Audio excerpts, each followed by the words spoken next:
गोविंद शिल्प घेऊन येत आहे 80 ट्विन बंगलोचा भव्य दिव्य पंढरपुरातील एकमेव प्रकल्प। आमच्या प्रकल्पाची वैशिष्ट्ये मनाला शांती देणारं महादेवाचं मंदिर, मुख्य रस्ता सुमारे 30 फुटांचा, अंतर्गत रस्ता सुमारे 20 फुटांचा, ग्रामपंचायत योजनेचा प्रत्येक बंगलोजला स्वतंत्र नळ, सांडपाण्याची सुरक्षित विल्हेवाट, सर्व टाइल्स ग्लॉसी आणि नामांकित कंपनीच्या, सर्व स्टेअर, खिडक्या, चौकटी सुपर ग्लास ग्रेनाइट, दोन्ही अटॅच बाथरूम पूर्णपणे टाइल्स, पंतप्रधान हर घर नल योजना पूर्णत्वाकडे, bathroom, basin, kitchen, CP fittings हे जगवार कंपनीचे, स्टील वर्क पूर्णपणे जिंदाल कंपनीचे, 1000 लिटर पाण्याची टाकी, 150 लिटर सोलर वॉटर हीटर सोबत वॉटर प्युरिफायर, प्रत्येक बंगलोजला स्वतंत्र पार्किंग, दर्शनीय भाग पूर्णपणे डॅटो टाइल्स, टाटा प्रवेश कंपनीचे आकर्षक भक्कम दरवाजा, फुटी उंचीचे सुरक्षित कंपाऊंड। मग विचार काय करताय? गोविंद शिल्प, पत्ता गट नंबर 95, हॉटेल अंगण शेजारी, साखळी रोड, पंढरपूर।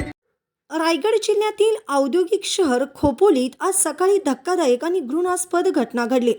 खोपोली नगर परिषदेच्या नवनिर्वाचित नगरसेविका मानसी काळोखे यांचे पती आणि स्थानिक प्रतिष्ठित व्यक्तिमत्व मंगेश काळोखे यांची अज्ञात इसमानी दिवसाढवळ्या निर्गुण हत्या केली।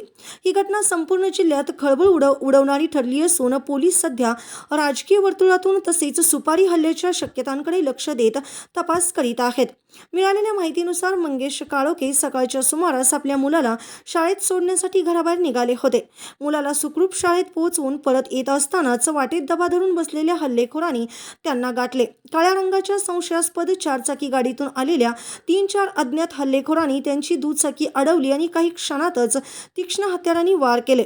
हल्ला इतका भयानक होता की मंगेश काळोखे रस्त्यावरच कोसळले आणि रक्ताच्या थारोळ्यात पडले, तर हल्लेखोर गाडीसह घटनास्थळावरून फरार झाले। घटना घडताच स्थानिक नागरिकांमध्ये दहशत पसरली।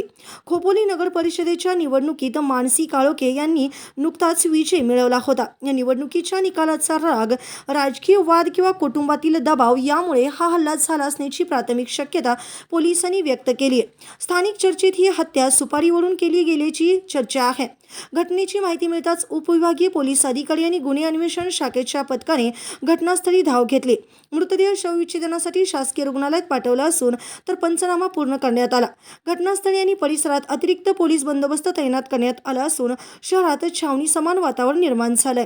रायगड पोलीस यांनी जिल्ह्याच्या सीमा परिसरात नाकाबंदी ठेवली आहे आणि काळ्या गाडीतील संशयास्पद व्यक्तींचा शोध सुरू केला। तसेच घटनास्थळी आणि परिसरातील सीसीटीव्ही फुटेज ताब्यात घेऊन आरोपीच्या मागावर पडले आहेत। वरिष्ठ पोलीस अधिकाऱ्यांनी आश्वासन दिले आहे की आरोपी लवकरच जेरबंद होतील। ताज्या घडामोडी पाहण्यासाठी आमच्या YouTube चॅनलवरील PVR म्हणजेच पंढरी वार्ता या न्यूजला सबस्क्राइब करा आणि शेजारील बेल आयकॉनवर क्लिक करा।